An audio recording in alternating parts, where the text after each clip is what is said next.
A autorregulação pode ser um desafio para as crianças autistas. Quer saber como você pode atuar para desenvolver a autorregulação nos seus alunos com TEA?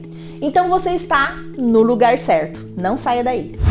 Eu sou a Mara Duarte da Costa, mentora aqui do Grupo Rema, e hoje eu tenho um especialista em educação especial, o professor Luiz Paulo, que vai explorar estratégias práticas para abordar os desafios comuns do TEA, tá?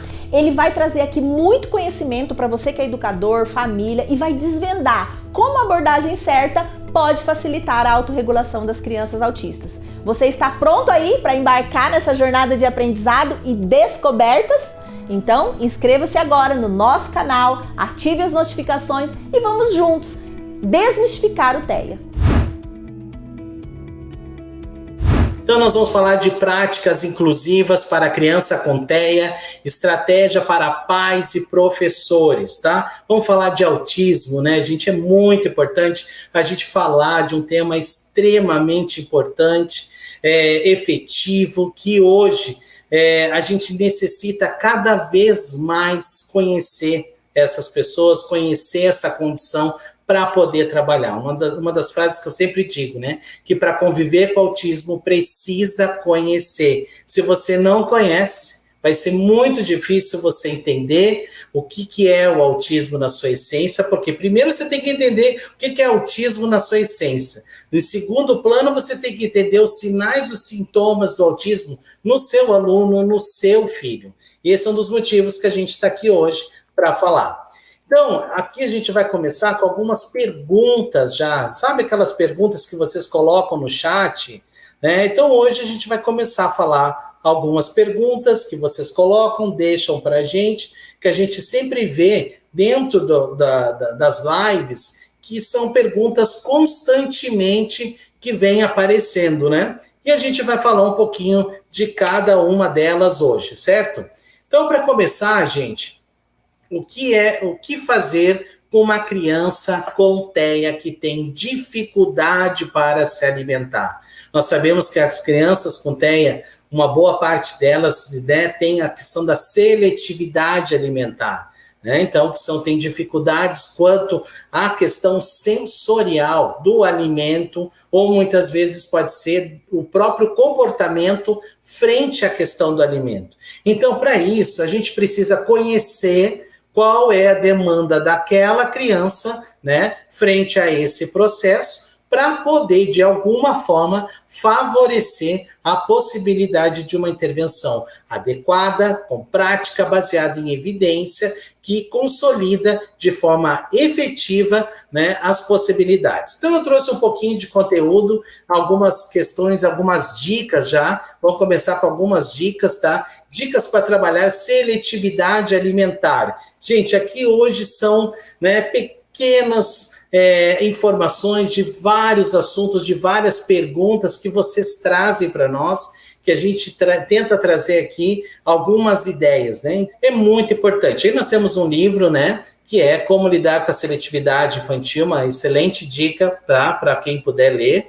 Então, gente, primeiro de tudo, uma questão da seletividade. O que é dica para você, pai que está me escutando, para você, professor, que às vezes acompanha o lanche dessa criança, para a gente observar, extremamente observar a questão do comportamento frente a esse momento do alimento, o comportamento frente quanto à apropriação desse alimento, como que essa criança pega, como que essa criança aceita, como que é a forma de beneficiar ela neste momento, tá? Porque muitas vezes o fato daquela comida estar misturada, ele não come, e às vezes o pai não sabe identificar que ele não está comendo porque como que ele comia arroz e feijão e agora não come mais? Mas como é que lá na avó ele come? Opa, como é que a avó apresenta para ele essa comida? Como que a mãe e o pai apresentam para ele? Isso é muito importante a gente identificar, fazer uma pesquisa, fazer um acompanhamento. Eu queria até dizer para vocês que um dos assuntos que eu acho mais, né, hoje no campo do autismo, a gente tem uma oportunidade de diversos assuntos, de várias demandas. Mas a questão da seletividade alimentar hoje é uma dificuldade importante de muitas famílias, né? É um trabalho que exige também uma leitura clínica, um entendimento, um conhecimento, tá? Para poder agir de forma correta e efetiva nessa intervenção. Por quê? Porque se eu não sei, não conheço essa criança, não tenho a ideia de como ela é, de como ela se apresenta esse comportamento, eu posso estar muitas vezes prejudicando, tá, a intervenção dela, ou às vezes até agravando a situação. Então é muito importante a gente entender uma boa avaliação, um bom acompanhamento, né, para destrinchar quais são as possibilidades de intervenção, como também o porquê dessa seletividade, qual que é a dificuldade maior. Então, tem uma rotina estruturada, principalmente para as refeições, extremamente importante, né? Essa criança saber que ele tem um momento importante para o ato de comer, tá? Ali naquela mesa, qual é o lugar? Isso aí a gente falar de estrutura na casa, né? Quando a gente fala de uma rotina estruturada, qual é o local que essa criança senta, que ela está preparada para o comer? Qual é o local que essa criança senta para aprender? Né? Qual que é o local que essa criança senta para brincar? Isso, para o autista, é muito importante, porque fica claro cada local que ele vai fazer. Isso ajuda ele a entender que naquele momento que ele está sendo direcionado para aquela situação, para aquela demanda, ele vai aceitar, ele vai seguir, tá, gente? Isso é muito importante já. Crie os passos para preparar a criança para a hora da refeição, como ajudar a colocar a mesa, lavar as mãos. Esse é um processo que traz dicas do que vai acontecer e a criança começa a se preparar. Então, você vai, né, já dando uma sensibilizada para aquele momento que vai acontecer. Isso é extremamente importante, tá, gente? Então, são questões que precisam ser efetivadas. E naquele momento, a hora do comer é a hora do comer. Vamos estar atentos a essa situação. Vamos estar atentos à condição dessa criança frente a esse alimento. Isso é bem importante. Evite lanches fora de hora ou livre demanda, tá? Para que a criança não perca o apetite na hora das refeições. Procure realizar as refeições em família. Assim, a criança terá pessoas em que ela vai se espelhar, nos movimentos e na motivação para experimentar o que as outras pessoas estão comendo. Gente, isso é muito importante. E aqui eu já vou começar com uma prática baseada em evidência, falando da estrutura do ambiente, né? É uma delas, de preparar esse ambiente, essa organização, né? O ensino estruturado. Outra questão importante aqui, a modelação, outra prática baseada em evidência. O que é uma prática baseada em evidência? É aquilo que a nível mundial, cientificamente, é utilizado para trabalho de intervenção com pessoas com autismo, tá? Com o autista. Então, isso é muito importante, gente, que a gente entenda essas práticas, como elas são condizentes, né, com essa intervenção. A partir do momento que nós temos o conhecimento, a base de como funciona, né, através das práticas baseadas em evidência, é aquilo que literalmente foi estudado por diversas pessoas do mundo inteiro e que consolidam de forma científica a possibilidade daquela modalidade de estratégia de ensino ser efetiva. Isso faz toda a diferença. Então, hoje, é muito importante nós entendermos que tem pesquisas, estudos que dizem para nós as práticas baseadas em evidência. Então, você, pai, que está me escutando aqui, você, professor, precisa conhecer o que é uma prática baseada em evidência no autismo. Eu preciso conhecer essas práticas, eu preciso me consolidar desse ensino como profissional, né, como pai, como mãe, como professor daquela criança, para poder fazer de forma efetiva o que é necessário para aquela criança, tá? E aí a gente sabe de uma forma efetiva que aquilo vai acontecer, tá? Mas outra questão que é fundamental a gente saber, que muitas vezes o profissional, tem profissionais que às vezes podem achar que sabem muito aquela informação, aquele estudo, e às vezes não sabe de forma tão efetiva. E isso pode prejudicar o trabalho. Então, é extremamente importante o conhecimento dessa informação, tá? Para que você possa, né, literalmente avaliar a demanda do comportamento, avaliar a demanda com que essa criança, qual é a situação real neste momento. Certo? Então, aqui, ó, quando eu digo terá pessoas com quem se espelhar, movimentos, experimentar, né? Então, eu posso experimentar uma comida, nossa, que delícia, a criança está me vendo. Aquilo pode gerar uma motivação, aquilo ali pode gerar um modelo, modelar, a gente modela aquele comportamento para que aquela ação aconteça. Não force, jamais, gente, mas ofereça.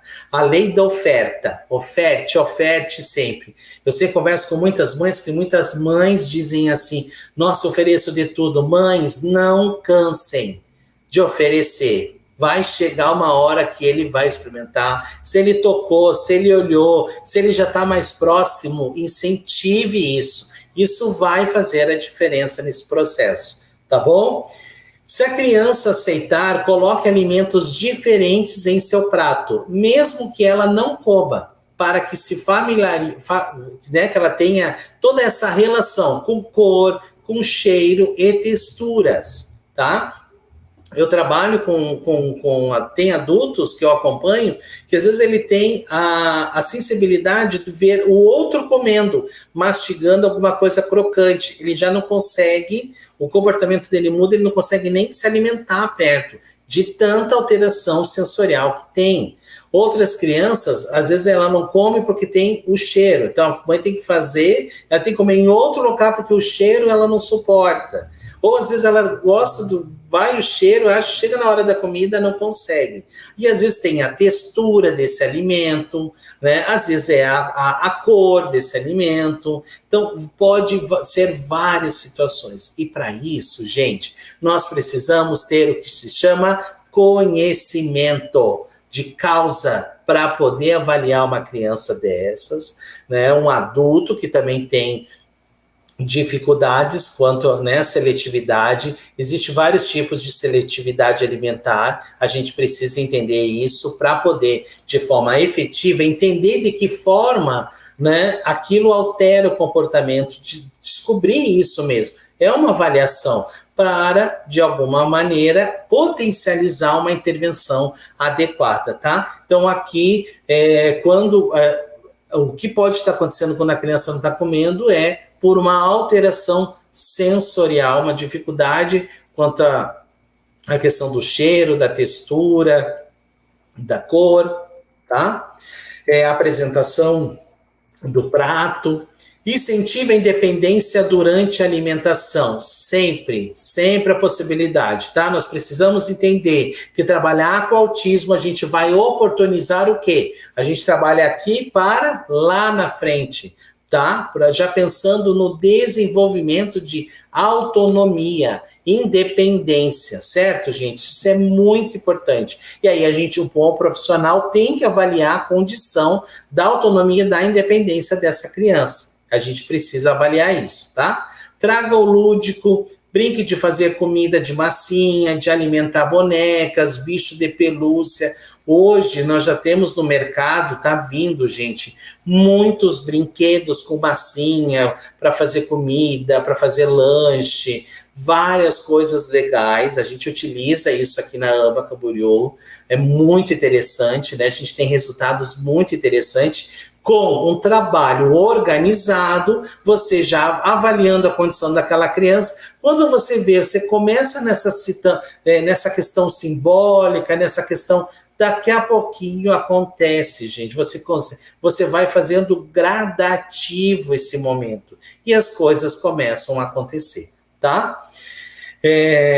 Permita que a criança escolha o prato e o copo de sua preferência para a refeição. Isso pode trazer maior interesse para sentar à mesa, né? Muitas vezes a gente pode colocar o prato do personagem, tá? A gente pode ver aquele prato que ele já gosta. Então, se o objetivo nessa hora é ele se alimentar, eu posso ceder um pouquinho em relação a essa situação, não tem problema nenhum, porque eu tenho que fazer, tá claro qual é o meu objetivo naquele momento com aquela criança, tá?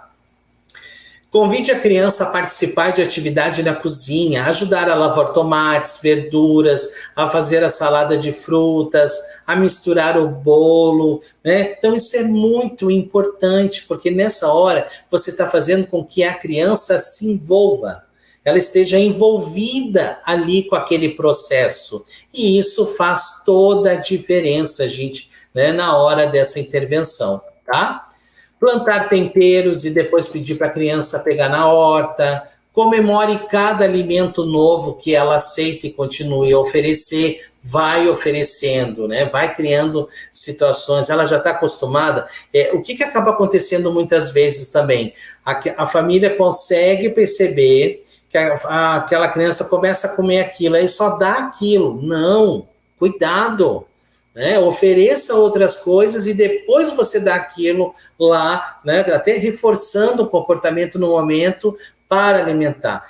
Cuidado também, a gente vai falar daqui a pouco dessa frase também aqui, ó, não utilize eletrônicos durante as refeições. Maior cuidado, gente, porque às vezes a criança, eu sei que tem muitas crianças que comem junto e só comem se tem um eletrônico, tá? Só que tem um dia que esse eletrônico pode esquecer o eletrônico, tem um dia que esse eletrônico pode estragar, né? E aí, ela não vai comer? Então, a gente precisa também, tá? E entra toda uma questão de psicoeducação aqui, importante. Por isso que eu falei com a primeira frase lá, que eu disse como dica, estrutura. Qual é a estrutura do ambiente na hora dessa alimentação? O que ele tem que fazer? O que precisa fazer? Isso é essencial, ok? Bom, então, o mais importante nesse processo é a calma, paciência e muita criatividade. Gente, fazer muita criatividade mesmo. As mães, eu já vi que tem mães aqui que também têm algumas dificuldades com os seus filhos em relação à seletividade. Elas são muito criativas também e precisa, tá? Precisa ser muito criativo na conduta, na intervenção, nesse processo. Porque, gente, é um dos maiores processos que é invasivo na criança, né? A questão do comer, né? Então, é ele que come. Então, assim, é muito difícil isso, porque a gente não tem como entender o que essa criança, que tipo de sensação essa criança está tendo. Se a gente não consegue verificar, é só ele que pode nos dizer, né, que mais ou menos quando consegue entender isso, o que está acontecendo, porque muitas vezes a gente não consegue, tá? E aí, outra questão que é importante aqui quanto à questão da alimentação, uma das maiores índices de morte na questão do autismo é a criança com, né, engasgar. Então, isso é um cuidado que a gente tem, porque muitas vezes eles se alimentam, comem o alimento, nem mastiga, tá? E ele já engole. Gente, nessa hora ele não está degustando, tá? Então a gente tem que tomar cuidado, porque aonde que essa criança, né, a nível cerebral toda aqui, toda essa sensibilidade, todo esse sistema gustativo está aonde? Concentrado na língua. É onde tem todos os sabores. E quando ele mastiga, ele faz isso, ele tem, ali vai ele sentir se é doce, se é azedo. Então é ali. Então a gente tem que ter um treino importante nesse momento para que essa criança deguste. Depois que engoliu, já era. Então é muito importante esse momento do aprender, tá, gente? Então, isso é essencial. Vamos para outra pergunta? Como fazer o aluno com TEA se interessar nas aulas? Gente, isso é muito importante, tá? Aqui, como?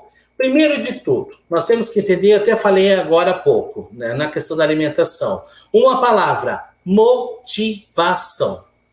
tá? Motivação. O autista, ele motiva-se por si só por aquilo que ele gosta, o que ele tem interesse. Então, aqui nós precisamos, primeira coisa que a gente ensina, que a gente, quando conhece uma família, quando vai fazer uma consulta, um atendimento com essa família, qual é a primeira pergunta que a gente pergunta a respeito da criança? Quais são os interesses do seu filho? Nós precisamos saber quais são os interesses dele. Por quê? É através desses interesses que nós vamos começar o nosso atendimento. Como a gente vai começar todo esse processo de intervenção. Isso é muito importante para todos nós. Tá? Então, sempre, gente, nós temos que trabalhar com a motivação. Por isso que quando vocês estudaram junto com a gente e vocês perceberem, nós temos disciplinas onde a gente trabalha com a palavra reforço, principalmente na análise do comportamento, reforço positivo, reforço negativo. O que é esse tipo de reforço? Nós trabalhamos, nós precisamos trabalhar com interesses, com reforços para o ensino, para consolidar possibilidades de intervir com essa criança, tá? E aí eu trago um pouquinho de conhecimento aqui para a gente aprofundar essa pergunta. Então, eu preciso entender a importância do desenvolvimento das crianças com TEA. E eu trago um tema extremamente importante, também um assunto, que são os tipos de cadeias de suporte, tá? O que são as cadeias de suporte? Elas vão possibilitar o encaminhamento de processos extremamente essenciais para o ensino de habilidades, que favorece de forma precisa o aprendizado. E aí nós temos os tipos de suportes, né? Suporte verbal, gestual, físico parcial, físico total, auditivos, visuais, são essenciais de cada processo de ensino, sempre promovendo a hierarquia de estímulos, tá? O ensino estruturado, aprendizagem sem erro e valorizando o estilo cognitivo do TEA, pois é a base do entendimento de processos de aprender. Olha, eu se fosse vocês, printava esse slide aí, compartilha hashtag Remeducação, circula esse segundo parágrafo, porque é muito importante para você que está assistindo essa live entender. Aqui tem, só nesse slide tem muita informação que é essencial um profissional, um professor, um pai e uma mãe conhecer para poder trabalhar com essa criança, tá? Então, gente, quando eu falo lá, olha lá, promovendo hierarquia de estímulos, ensino estruturado, todo profissional da área do autismo precisa conhecer ensino estruturado. Segundo, ensino sem erro, nós vamos falar sobre isso, vai vir uma perguntinha aí sobre isso. Valorizar o estilo cognitivo, todos nós, eu vou perguntar para você, você conhece o estilo cognitivo do seu filho autista? Você sabe como que ele aprende? Quais são as características do aprendizado dele? Você, professor, que está me escutando pela primeira vez, essa criança que você quer fazer o planejamento, você sabe o que ele precisa? Você sabe como ele aprende? Você sabe como o autista aprende? Isso é essencial. É essencial. Total. Porque se eu não tenho a forma como o autista aprende, se eu não tenho esse entendimento, eu vou fazer de qualquer jeito. E às vezes de qualquer jeito vai possibilitar a gente não conseguir responder essa pergunta aqui, ó, fazer com que ele se interesse pelas aulas. É um dos motivos que pode acontecer essa dificuldade por não entender, porque não saber o que é esperado, não entender quais são as possibilidades, o que aquele ambiente, o que aquela atividade está esperando dele. Precisa ser entendido, tá? E aí a gente trabalha com os tipos de suporte. Gente, quando nós vamos ensinar, eu dou todo tipo de suporte. Eu dou o físico, eu estou ensinando. A gente trabalha sobre ensino sem erro. E aí, depois que eu dou todo esse suporte, o gestual, o físico parcial, né? E aí, na medida que essa criança vai aprendendo, eu vou retirando essas dicas, tá? Para que ela tenha a possibilidade de fazer isso independente. Vamos em frente, gente. Suportes como intensificar as atividades favoritas. O interesse da criança também é um tipo de suporte. Acabei de falar sobre isso. Vocês viram como é importante a gente entender? Tá? O tipo de suporte, saber o interesse da criança. Gente, os livros, toda a literatura, né, a bibliografia em relação à análise do comportamento, toda essa gama de informação traz isso muito importante. Nós temos lá, a gente ensina para vocês como trabalhar a questão do trabalhar com interesse. Ah, mas o meu aluno não tem interesse em nada. Ok, se ele não tem interesse em nada, qual que é o nosso procedimento de ensino? Ensinar algo que ele goste, tá? Então, isso é importante.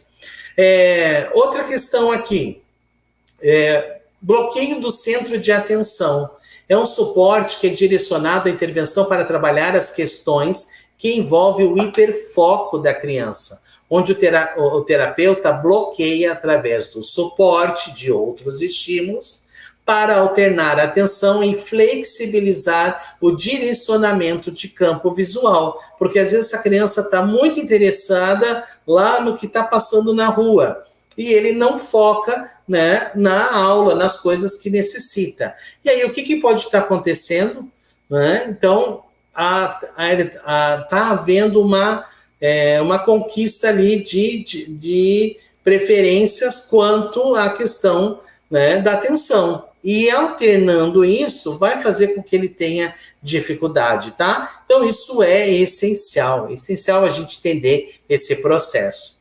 Suporte posicional, tá? É o suporte que facilita a estrutura da tarefa, atividade que promove possibilidade de mais direcionamento e precisão para que a tarefa seja realizada, tá? Então, suporte posicional. O que é o suporte posicional? Se eu estou dando uma tarefa, por exemplo, lá, eu quero que ele feche essa garrafa, né? Então, eu posso deixar mais aqui, mas eu dou pertinho para ele. Então, aqui, ó, eu posso dar, ele só tem que fazer isso daqui, entende? Então, posicional, eu posiciono uma tarefa ali, a atividade que fique mais próximo para que ele favoreça imediatamente a possibilidade de ele aprender aquilo que ele necessita, ok? Como trabalhar com a criança com TEA que só fica no celular? Gente, aqui eu vou falar um pouquinho sobre rotina. A importância da rotina, tá? Se a gente parar para pensar, até estava falando para a minha equipe aqui hoje, eu disse o seguinte, se a gente parar para pensar quanto à rotina, todos nós precisamos de rotina, concordam? Para todo mundo é importante a rotina na vida, né? Então, hoje eu estou aqui, me organizei para 6h45, estar assistindo o professor Luiz Paulo dentro do Grupo Rema, né? Escutar recados, várias informações sobre TEA. Ok, me organizei para isso. Você estava organizado para este momento. Então, a criança TEA, ela necessita disso, tá? E uma das palavras mais que a gente vai utilizar quando trabalhar com a criança em relação a isso se chama previsibilidade. Então, você trabalha com a questão da previsibilidade. Deixar essa criança só no celular, você acaba trabalhando, intensificando esse hiperfoco, né? Muita demanda só de um tipo de estímulo, que é visual, né? Que tem efeitos de causa e efeito.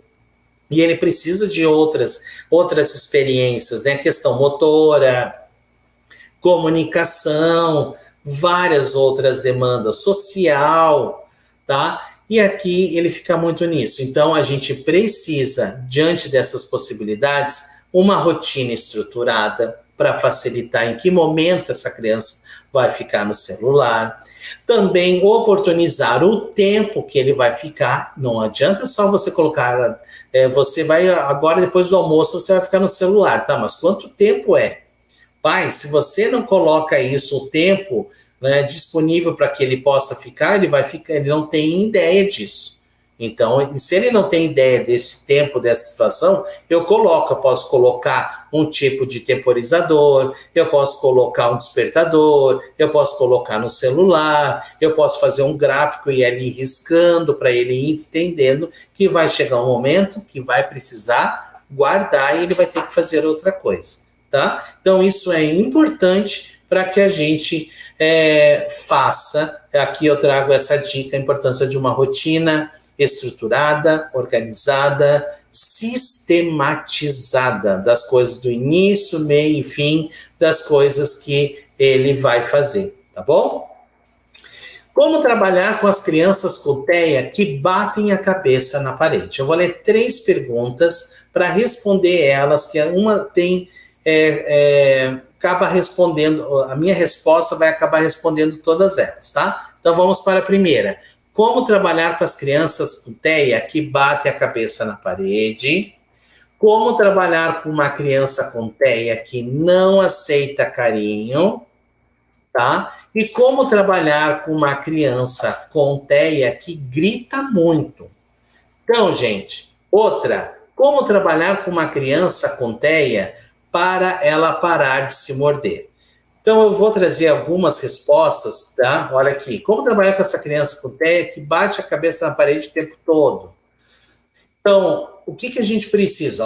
Como trabalhar com a criança TEA que chora muito na escola? Então, eu trouxe para responder todas essas perguntas. Se vocês perceberem, todas essas perguntas estão ligadas a uma questão de comportamento disruptivo. Bate a cabeça consigo mesmo, né? Bate no outro, né? Não chora o tempo todo. Então, são várias situações que podem acontecer aqui. Então, eu vou trazer para vocês que são prejuízos primários importantes frente a esse processo de aprendizagem. Eu acho importante a gente colocar um pouquinho de teoria aqui para justificar essas respostas, ok? Primeiro de tudo, nós precisamos entender, gente, teoria da mente, tá? Então, nós temos aí grandes teorias, porque nós sabemos que autismo é uma condição de ser. Isso é muito importante de saber. Autismo não tem cura, tá? Ele tem um melhor prognóstico de vida. A gente não trabalha com autismo para ele ser igual ou típico, não. A gente trabalha com autismo para ele ter uma melhor condição de funcionalidade. Isso é importante. Se chegar aqui perto do típico, tá tudo bem, mas eu não posso ter essa diferença. Eu não posso fazer isso levando ele num estágio de, deixa entre aspas, normal, normalidade. Não. Isso não vai existir, gente. Tá? É sério, isso é uma discussão bem importante. A gente trabalha para uma melhor condição dele como pessoa com autismo. Vai chegar um momento que talvez vai chegar lá, mas tá tudo bem. Mas a gente comparou ele com ele mesmo, dentro das especificidades dele. Isso é muito importante. Então, aqui, os grandes teóricos, né, frente a toda essa questão do autismo, trazem para nós algumas teorias para justificar e fazer com que possamos entender certos processos, tá? Então, por exemplo, a teoria da mente. O que a teoria da mente nos diz através dela? A falta de compreensão do conceito de existência dos estados mentais é uma dificuldade importante frente a isso. Nós precisamos entender teoria da mente para entender como que esse autista, né, reage a essas situações. Transtorno do processamento sensorial, a questão da regulação dos sentidos do comportamento. Por exemplo, a criança não para de chorar.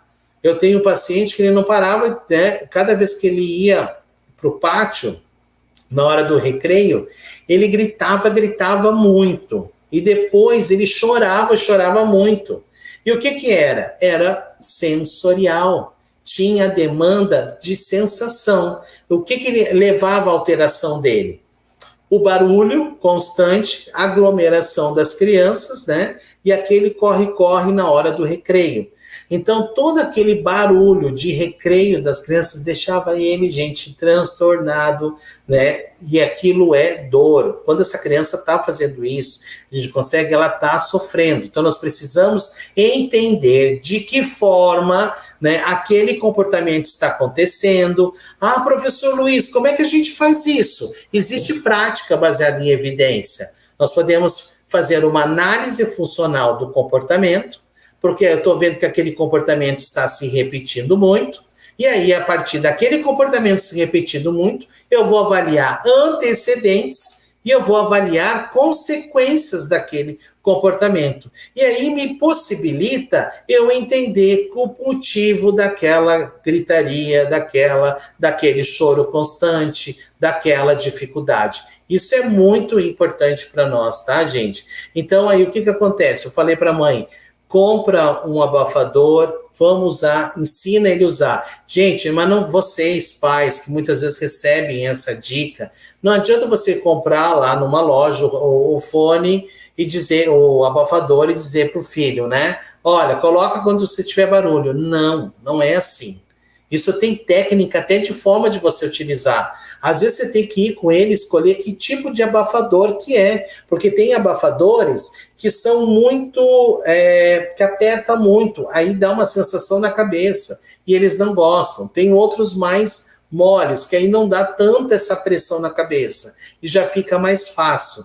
Eu tenho autistas adultos que utilizam abafador, que tem também, com música, como ele é abafador e fone. Então, às vezes, eles preferem estar escutando uma música e juntamente, que aí abafa todo o som e fica só a música baixinha, né? E ele consegue regular esse comportamento, tá? Então, isso é fato. Então, a gente precisa analisar em que situações estes comportamentos estão acontecendo. Então, todos aqueles comportamentos que eu acabei de falar, por que grita, por que chora tanto, por que é tão difícil essa criança, às vezes, ficar ali, né? Só chora constante. Às vezes, tem uma questão sensorial por trás. Tem alguma dificuldade, né, de regulação disso que ela está sentindo. E muitas vezes, gente, dependendo da idade, ele não discrimina, ele não consegue discriminar aquilo que ele está sentindo. E aí pode alterar bastante, né, a condição do comportamento dele. Aí o meu paciente comprou, né, a mãe comprou no mesmo dia e ele usou à tarde. Gente, é outra criança, deu muito certo. Até a mãe dele disse assim, Luiz, eu acho que ele não vai usar muito não, porque já usou hoje, eu falei, não, ele vai. Aí eu já tinha certeza, se ele ficou hoje, suportou tudo isso, não alterou o comportamento, eu falei, bingo, né? Tipo, era isso mesmo, era uma alteração sensorial importante ali, né, que alterava de forma significativa o comportamento dele, ao ponto, gente, que depois da aula ele só chorava e não conseguia voltar para a aula. Estourava comportamento, tá? Então, teoria da coerência central, que é o pensamento fragmentado por etapas, dificuldades de contextualização, tá? Então, o que quer dizer isso para nós? Autista aprende por etapas. É um pensamento aqui, ó, aqui. Tá? Não adianta você falar várias situações de forma geral. Não. O que você quer saber? Qual que é a pergunta, né? O que você quer que ele responda? Eles têm dificuldade quanto à questão da subjetividade. Então, isso também. Então, tem que ser mais objetivos, ok? Desculpa, gente. Outra questão. Teoria da coerência central, que é o pensamento fragmentado que eu acabei de falar, tá? Então, autista a gente ensina por etapas, por pequenos fragmentos, tá? A gente vai da parte para o todo, e não do todo para a parte. Isso é bem importante a gente entender. Você quer ensinar a escovar os dentes, aonde que ele se encontra ali? Então, eu vou por cada etapa que essa criança se encontra. Teoria da disfunção executiva, comprometimento, tá? Com as funções executivas, perseveração, inflexibilidade, gente. É muito importante isso. Tem muitos autistas que são rígidos quanto ao comportamento, quanto à sua manifestação, quanto também a manifestação do pensamento, tanto o pensamento quanto o comportamento. E aí se torna, né, essa rigidez importante, às vezes, de não conseguir entender as informações, achar e pensar da mesma forma, do mesmo jeito, no mesmo tempo, tá? Então, isso acaba dificultando, né, o processo de intervenção em relação a essas pessoas. E aí a gente utiliza lá de atividades, né, importantes quanto à questão da função executiva, a gente acaba trabalhando essas funções cognitivas, percepção, atenção, memória, flexibiliza o ensino para oportunizar possibilidades de essas demandas de aprendizado acontecer e a gente garantir o melhor desenvolvimento, tá? Então, isso é muito importante aqui. Outras dificuldades que eu trago para complementar essas falas, tá, gente? Frustram-se situações inesperadas e surpresas, se aborrecidos não sabem iniciar uma nova atividade, dificuldade em planejar uma atividade, dificuldade em perceber que o tempo está passando, dificuldades em atividades que mudam, dificuldade de integrar diversos estímulos simultaneamente. Gente, ou você fala, ou você mostra, ou você direciona. Trabalhar com 3 segmentos de instruções totalmente diferentes, ele vai confundir essa mente, tá? Porque ele não sabe qual que ele prioriza ali. Então, um estímulo de cada vez. Cada vez que você estiver ensinando o autista, estiver promovendo possibilidades, então você escolhe ali de acordo com a necessidade da criança. Ou você quer que ele mostre, ou você pede para ele falar, então você tem que direcionar de uma forma efetiva, tá? Conceito ligado a detalhes visuais, muito importante. Por que a gente utiliza uma prática baseada em evidência que se chama suporte visual? É uma prática baseada em evidência, cientificamente comprovado, que é utilizado, né, com crianças com autismo, com adultos, né, nas suas diversas demandas da sua vida, para possibilitar o entendimento e a compreensão, para favorecer, né, o ensino, né, a aprender habilidade, tornar aquilo que ele tem uma inabilidade para habilidade, tá? Muitas vezes eles não compreendem as intenções das outras pessoas, tá? E aí isso é pela própria dificuldade, né, quanto à questão da teoria da mente. Dificuldade com tempo livre, gente. Então, a gente tem que direcionar esse autista para o momento correto, tá? Ah, professor, mas ele não vai poder brincar? Claro que ele vai brincar, mas você tem que mostrar para ele, ó, você vai brincar na areia, você vai brincar no pátio, você pode brincar agora aqui. Depois você direciona, você tem que direcionar, mostrar para a criança. E se ela não sabe brincar, você tem que dar um modelo, modelar aquela informação, tá? Ensinar esse processo passo a passo para que essa criança venha brincar. Dificuldade em entender e demonstrar a emoção, muitos, né? A gente tem dificuldade quanto ao entendimento da emoção, assim como demonstrar, né? Então, muitas vezes ele não consegue entender o que está acontecendo. E aí vem no choro, vem no grito. Eu vou dar outro exemplo para vocês, tá? Quem é pai e mãe aqui de autista sabe muito bem disso. Lá, gente, quando a criança é pequena, autista, e de repente ela se frustrou com alguma coisa e ela fez isso aqui, pode ter certeza que esse é um comportamento que vai se repetir pela vida dele, tá? Então, isso é muito fato, porque foi a experiência que ele teve naquele momento. Dificuldade com planos alternativos e as suas consequências, está marcado educação física, 14h. Veio uma chuva, ele não vai poder ir. Tem dificuldade quanto a esse plano. Então, a gente tem que chamar essa criança, sentar, mostrar que está chovendo, que não vai dar para ir na quadra, mas que nós vamos substituir aquele dia por uma coisa interessante, legal, para manter o comportamento dessa criança, tá?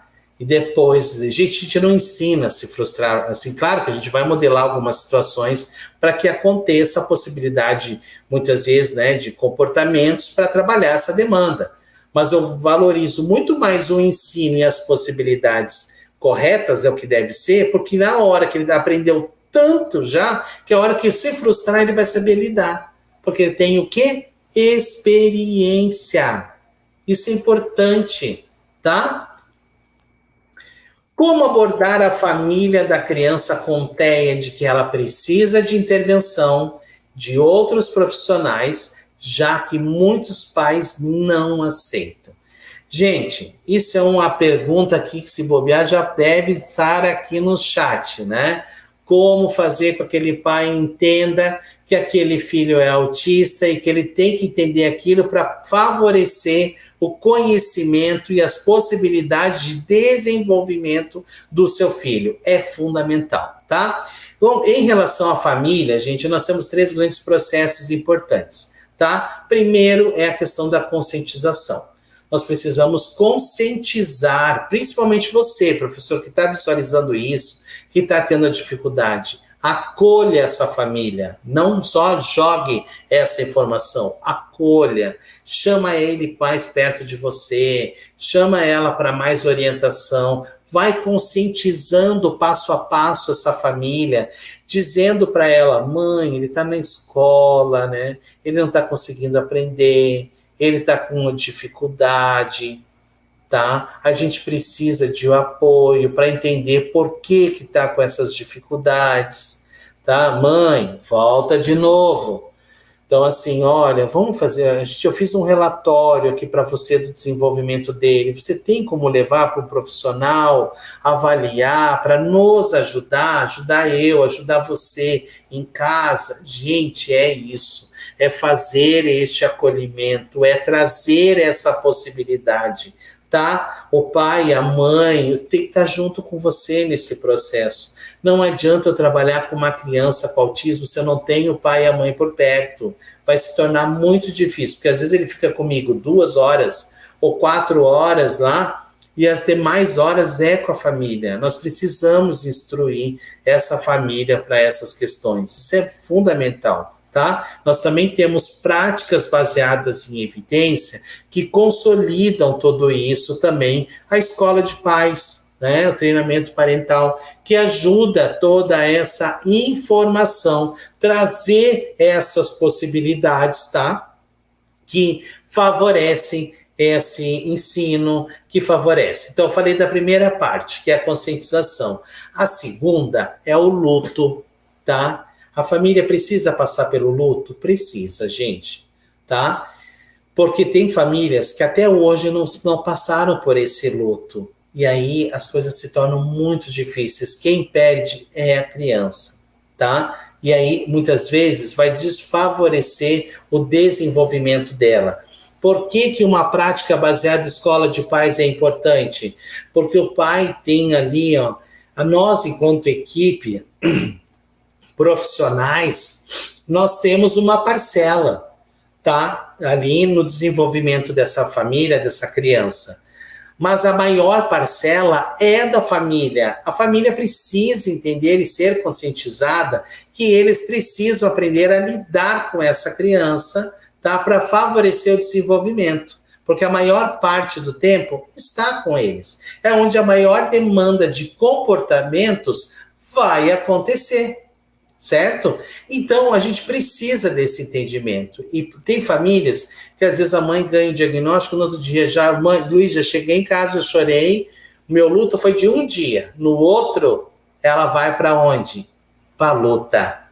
É a hora que ela entende que ela tem um filho autista, que ela tem uma condição de ser diferente de um ser humano em casa, que ela precisa aprender, porque a base do aprendizado dela é o que vai favorecer o desenvolvimento desse filho. Aí, gente, é uma escolha muito importante. Muito importante. Por quê? Todo pai e a mãe que tem conhecimento do autismo em geral, e também do autismo que ele precisa saber, que é o específico dos sinais e sintomas no filho dele, ele precisa entender isso, tá? Porque isso vai favorecer as possibilidades de intervenção, de entendimento dessa família. Quanto mais conhecimento essa família ter, melhor será o desenvolvimento do seu filho. Quanto menos possibilidade, menos chances essa criança tem. Isso é fato, tá bom? Então, conscientização do luto para a luta. Isso é muito importante. E cabe a nós, como profissionais, acolher essa família, trazê-la junto com você, tornar o seu parceiro em prol do desenvolvimento dessa criança. Algumas dicas aqui. Incentivar e promover o autocuidado. Nem todas as crianças autistas são iguais. Algumas têm mais intensidade, outras não. Às vezes eles têm a mesma estereotipia, mas a manifestação, a forma como se revela este comportamento é diferente um do outro. E nós precisamos entender para favorecer esse aprendizado. Generalizar o aprendizado. Uma das maiores etapas, gente, tá? Frente ao desenvolvimento de uma criança, tá? Que é o checkmate lá, quando ele generaliza. A partir do momento, quando que eu sei que um autista aprende? Você sabe me responder essa pergunta? Quando que eu sei que o meu autista que está lá na sala de aula, eu ensinei, né, e ele aprendeu? Quando? Quando ele faz o quê? Sozinho. Quando um autista, tudo aquilo que eu queria ensinar para ele, e eu ensinei, e eu vejo ele fazendo sozinho, pode ter certeza que ele aprendeu, tá? Dividir as responsabilidades, né? O que é responsabilidade do pai, do que é da mãe. Conversar com os outros pais e filhos com autismo, isso é muito importante, né? Fazer comunidades. Pais que têm grupos de autismo, por favor, se unam pela causa. Não adianta formar um grupo de pais, cada um só pensa no seu filho e não pensa no autismo como um todo. Nós precisamos pensar nesta comunidade, nas possibilidades que este meio vai trazer, tá, para a intervenção. Na alfabetização da criança com TEA, ela consegue ler as vogais em sequência, mas se eu trocar de ordem, ela não sabe mais. Por que isso acontece? Gente, por quê? Você está ensinando de um formato. Qualquer coisa que você vai ensinar, por exemplo, aqui, consegue ler as vogais em uma sequência. Quer dizer que você só ensinou ela a dizer A, E, I, O, U. Então, você treinou, você ensinou só dessa forma. Então, agora que ela já aprendeu nessa sequência, agora você tem que inverter, mostrar de outras maneiras. Aí você pode inverter, você pode cantar uma musiquinha, ela vai pegando e ela vai alternando. Para quê? Para consolidar esta aprendizagem. Muitos professores dizem assim para mim: professor Luiz, por que aquela criança que eu vejo que às vezes ela sabe, ela aprendeu, sei que ela sei aquilo, mas no outro dia ela não consegue apresentar? Porque está faltando o que a gente chama de repetição.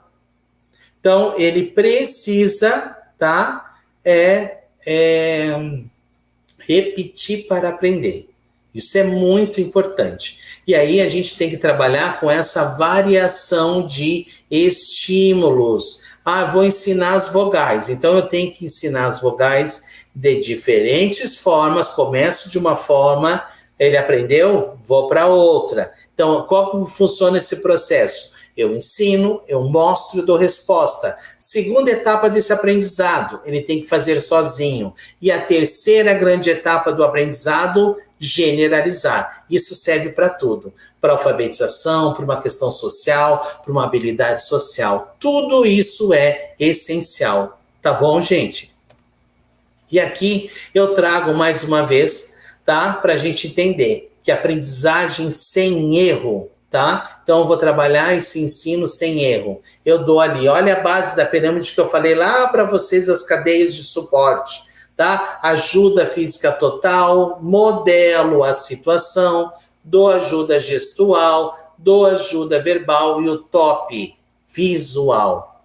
tá? A criança tem que olhar aquela atividade e imediatamente já identificar. E para isso, ela precisa estar entendido. Por isso, gente, vocês que estão me escutando, pais, é muito sério isso, tá? Nós, enquanto profissionais da área do autismo, nós temos um poder de mudar a vida de uma criança, tá? Assim como também detonar se eu não conhecer, se eu não saber. Então é importantíssimo conhecer práticas baseadas em evidência, saber como que ensina essa criança, entender autismo num todo. Você já está nessa etapa, já conhece autismo como um todo? Ok, não adianta você ter um aluno lá que você teve uma vez e aí vira a tua referência de autista. Não pode, todos eles são diferentes. É uma das coisas que mais me fascina dentro da área do autismo, é saber o quanto a gente tem uma diversidade de conhecimento de crianças ali e como o que vai mudar nisso? É a forma como essa manifestação do autismo se revela nessa criança. E isso você, enquanto professor, enquanto pai, precisa saber. Como que o autismo se revela na sua criança? Quando que o autismo, eu digo assim, está sequestrando a sua criança, o seu filho, e a gente tem que ir lá tirar ele daquela situação, né, trazer para o nosso convívio, para a realidade, para aquele momento real ali. Então, isso é muito importante, tá? Aprendizagem sem erro. A gente ensina mostrando o correto. Não existe sistema de hipóteses, tá? Para uma situação dessa de aprendizagem. Ou é ou não é. Ok? Uma criança com TEA que não para sentada, não interage e não fica quieta em sala de aula, o que eu posso fazer? Foi uma das perguntas que eu mais ouvi aqui, já vi aqui no chat, já vi na minha aula ontem, que eu estava dando aula para vários possíveis analistas aí do comportamento, todos me perguntando isso. Prof, ele não para na sala. Ele não senta, ele não faz nada. Gente, primeiro de tudo, quem é essa criança que está na sua sala? Quais são as suas necessidades? Quais são as suas demandas? Ele tem prontidão básica para uma série de 8ª série? Uma criança que está na 8ª série, sem saber ler, sem saber escrever, sem entender conteúdo. Gente, qual é a demanda dessa necessidade dessa criança? Isso é muito sério, tá? Então, nós precisamos certificar, entender que nós precisamos avaliar a condição dessa criança. Nós precisamos entender por que ela não para sentada. Será que ela teve o ensino de certo, correto, tá? De como senta? Quais são as estratégias que eu já utilizei, como ela senta, certo? Gente, uma das coisas mais importantes, pais, professores que estão me escutando, nós não podemos viver refém do autismo. O autismo faz parte ali do nosso contexto. Se você, família, vive refém da demanda de comportamento, está errado. Existem fórmulas, existem estratégias, existem práticas baseadas em evidências que possibilitam convívio maravilhoso com o autista. E isso você precisa conhecer para possibilitar o desenvolvimento dessas crianças, ok? Então, muitas vezes ela não está interagindo porque ela não está fazendo parte daquele processo. Ela não entende o porquê que você está trabalhando aquilo. Ela não tem conhecimento básico. Pense, vamos tentar se colocar. Você, vamos dizer, eu não sei falar japonês. Eu não conheço aquelas letras. E eu entro numa sala, né, de aula, onde o professor está falando japonês e eu tenho que fazer uma cópia de japonês. Como eu me sentiria? Como você se sentiria dentro de uma perspectiva dessas? Seria terrível.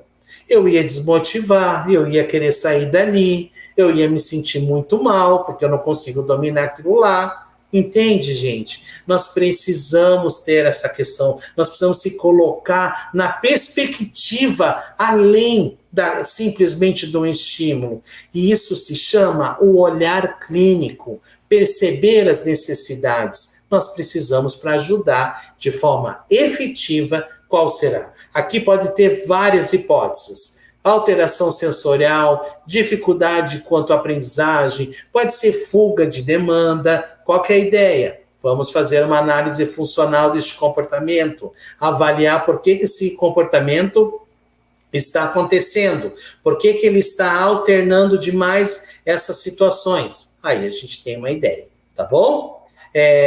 Como montar uma sala, como organizar um ambiente, como eu organizar dentro da minha casa essa possibilidade. Aí eu trago aqui um modelinho, tá? De trabalhar o contato visual. Gente, por que contato visual? Primeiro, a primeira manifestação de comunicação de uma criança com autismo é estabelecer contato visual. Se ela não estabelece contato, ela não percebe você, não adianta você querer ficar ensinando ela, querendo trazer ela para o convívio. Pode ser com os interesses, se ela não perceber, tá? Você não trabalhar o contato visual. É a primeira manifestação de comunicação de uma criança. É base. A gente chama isso de habilidades essenciais, que a gente trabalha lá na estimulação precoce, tá? E aí eu trouxe aqui uma ideia para quem tem crianças que estão nessa perspectiva, pais aí para ajudar um pouquinho. O objetivo do programa é aumentar o tempo de contato visual da criança com seus interlocutores objetivos, seus objetos, né, em relação ao trabalho, ao objetivo que está sendo feito. Procedimento. Primeiro, sente-se de frente para a criança, faça um teste de reforçadores, ofereça materiais, o que ele gosta, o que ele brinca. A gente ensina vocês a fazer isso. Chame-o pelo nome da criança, ele atende. Ajude utilizando a dica necessária, vai usando hierarquia de dicas. Ele não está se envolvendo com brinquedo, eu vou lá modelo, eu vou lá ensino, eu mostro, tá? Reforce muito com o olhar da criança, reforce o social, muito bem, que legal esse brinquedo, isso é muito importante, tá? E repita o processo. Isso são procedimentos de trabalho para trabalhar o contato visual. E aí, dentro dessas demandas dessas crianças, quando a gente tem uma avaliação sobre elas, tá? O que a gente faz? Quais são as demandas dessa criança? A gente monta o programa de trabalho, o plano, e vai trabalhando com os objetivos que são necessários para ela. E lembrando aqui, o trabalho com o autista não é o que eu quero ensinar para eles. Isso é muito importante. Se vocês saírem dessa live hoje com isso, eu vou ficar muito feliz.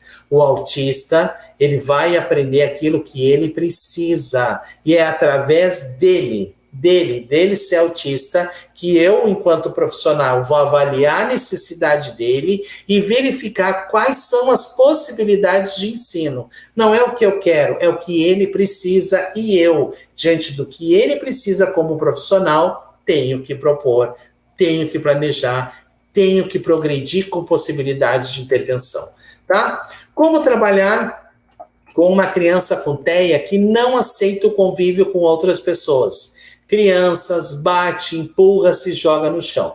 Bom, primeiro de tudo, nós temos que ensinar o quê? Essa criança precisa brincar. Vamos ensinar ela a brincar. Como é que brinca? Como é que aceita? Gente, nunca a gente leva uma criança, tá? Coloca num grupo, coloca um adolescente no grupo, coloca um autista no grupo, tá? Se você não sabe ele não sabe o que se espera deste grupo. Ele tem que ir para o grupo sabendo o que vai ser esperado, né? A previsibilidade do que ele vai fazer. Isso é muito importante, porque se ele não sabe o que é esperado, não está claro, tá? Não teve uma rotina previsível das coisas que ele tem que fazer, ele não vai saber lidar com isso, tá? Então aí ele vai empurrar, ele vai bater, ele vai fazer, de alguma forma ele vai reagir ao que o ambiente está dizendo para ele, né? Tá barulho, tem muita coisa, ele se desorganiza sensorialmente, tá? Primeiro de tudo, rotina, previsível, tá? Segundo, uma boa análise deste comportamento. Eu tenho que entender a função desse momento, qual é a função do bater, qual é a função, né, na hora que ele empurra, o que é isso que está acontecendo, tá? Se joga no chão, por que ele está se jogando no chão? É uma birra? É uma manha? É isso que a gente tem que entender, tá? E aqui, já estamos se encaminhando para o final, algumas dificuldades do TEA frente à emoção, tá? E aí, para explicar um pouco isso, inadequados na falta do uso da imaginação, tá? Ausência de habilidade de perceber e compreender expressões emocionais entre as pessoas, habilidade para imaginar o que possa acontecer em resposta a uma ação, né? Ausência de repertório social, o fato dele não ter repertório, não ter vivência adequada, vai gerar dificuldades. Ações impulsivas, tá? É necessário desenvolver a capacidade interna de maneira que possa vivenciar experiência e de que possa, da mesma, colocar em prática no seu cotidiano, tá? Aí aqui eu trago um dos maiores autores, gente, de referência no nosso meio, que é o Cohen, tá? O Byron Cohen. Ele diz o seguinte... Ele traz os níveis de compreensão emocional que a gente vai trabalhar dentro dessa perspectiva. O reconhecimento da expressão facial, reconhecimento de emoções básicas, tá? A gente trabalha com os desenhos esquemáticos, identificar emoções baseadas em situações, é onde você faz o pareamento, né? A descrição daquilo que ele está sentindo com a emoção. Aí é a hora que o autista começa a entender o que ele está sentindo. É assim que eles aprendem essa emoção. A emoção é baseadas em um desejo, emoções baseadas em uma crença, tá? E aí aqui vem algumas estratégias, sugestões para trabalhar a emoção, né? A gente trabalha aí de uma forma, trouxe alguns recortes aqui para vocês, né, para ensinar quando a criança está assustada, está sorrindo, semáforo das emoções, a gente utiliza muito aqui, né, para dizer o momento que essa criança, né, vai sinalizar, olha, atenção aos pensamentos dela, sinalizar o que ela está sentindo. Alguns livros infantis que trazem possibilidades para a gente trabalhar com sentimentos. Olha só que legal, uso de suportes visuais, a gente sinaliza quando é um bom comportamento, quando é um mau comportamento para a criança entender visual, tá? Depois, olha lá, ideias como a minha tabela de sentimentos, eu sinto que eu vou escolher o quê? O que eu estou sentindo? O que eu vou escolher? Então, é uma maneira de você ajudar essa criança a discriminar, né? Aí tem imagens que vai colocando, os maiores a gente já começa a trabalhar com o tabuleiro das emoções, vai trabalhando com jogo para eles identificar, depois com massinha de modelar para a criança, tá? E como fazer com essa criança se autorregular, gente, tá? A gente precisa da habilidade de monitorar, modular a emoção, cognição, comportamento através das demandas cognitivas e sociais. Aí vem componentes de autorregulação, autocontrole, automonitorização, autoeficácia, são várias capacidades importantes que dentro desse processo de autorregulação a gente aprofunda esse conhecimento para trabalhar, tá? E aqui, ó, vários materiais importantes, o potinho da calma que a gente pode fazer para alternar, vários brinquedos sensoriais para criar as possibilidades, né, dessa criança também interagir. Obrigado por assistir até o final. E se você gostou desse vídeo, então não se esqueça de curtir e compartilhar com seus amigos. Isso ajuda muito a gente a disseminar o conhecimento para muito mais pessoas. E se ficou alguma dúvida ou sugestão, pode deixar aqui embaixo nos comentários que teremos o maior prazer em responder. Eu adoro quando vocês contam as histórias de vocês em sala de aula, porque isso enriquece muito a discussão. E aqui na Rema, o conhecimento não tem fim. Quer saber mais? Clique aqui no vídeo que está aparecendo na sua tela para aprender ainda mais. Até a próxima!